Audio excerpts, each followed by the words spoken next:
It's difficult to understand the origins of Ukraine because for many centuries Russia has been doing everything it could to distort Ukrainian history. And unfortunately, despite the fact that the world does not consider all the narratives promoted by the Russian Federation, their long-standing lies have managed to seep into people's mind and falsify historical facts. It's history, and today Olha Limonova, history teacher and coordinator of the Ukrainian Center for Holocaust Studies, debunks 5 myths about Ukrainians. The most common cultural and ideological myth about Ukrainians is that our nation is divided into 2 opposed groups, so-called Eastern and Western Ukrainians.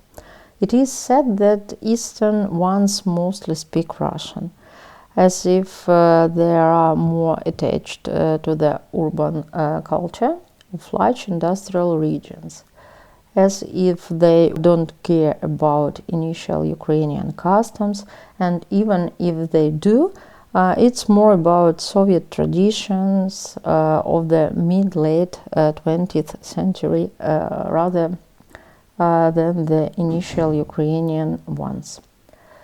On the contrary, Western Ukrainians are said to be only speaking the Ukrainian language, as if they are hostile to other languages, mainly Russian.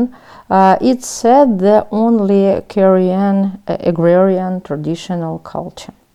In fact, the division of Ukrainians into Eastern and Western Ukrainians doesn't exist. Of course, there are regional features, like in every ethnic group, but there are no radical differences.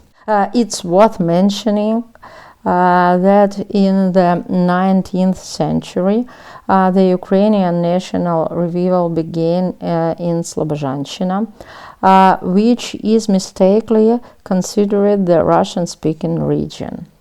Also, according to the census that dates back 1897, in the Donetsk region, 58% of people spoke Ukrainian.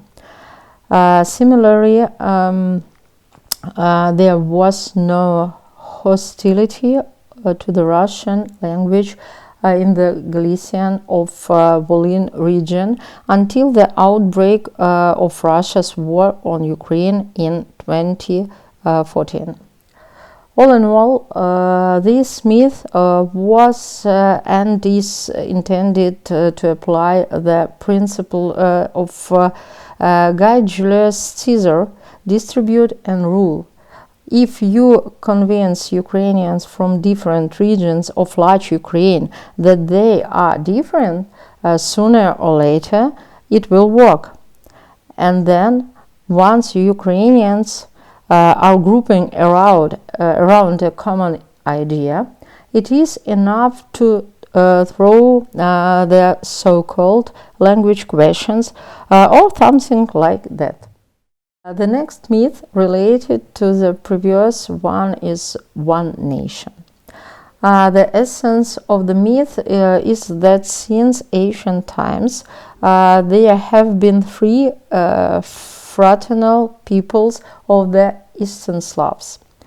If you think about it, then indeed the population of ancient Russia settled in the territories of modern Belarus,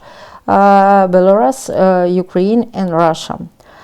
So the commonalities can be found in all 3 cultures and languages. But let me tell you, for many years I've been observing an interesting feature during educational seminars with the Belarusians, Russians and Poles as participants. Ukrainians and Belarusians understand each other without translation. Ukrainians and Belarusians understand Poles very well, and Poles understand us. But the Russians do not understand any of the above without translation. There is something to think about in the light of one nation.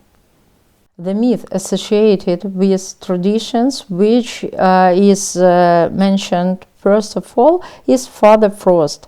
Soviets planted this festive character from the 1930s, and it was supposed to replace St. Nicholas.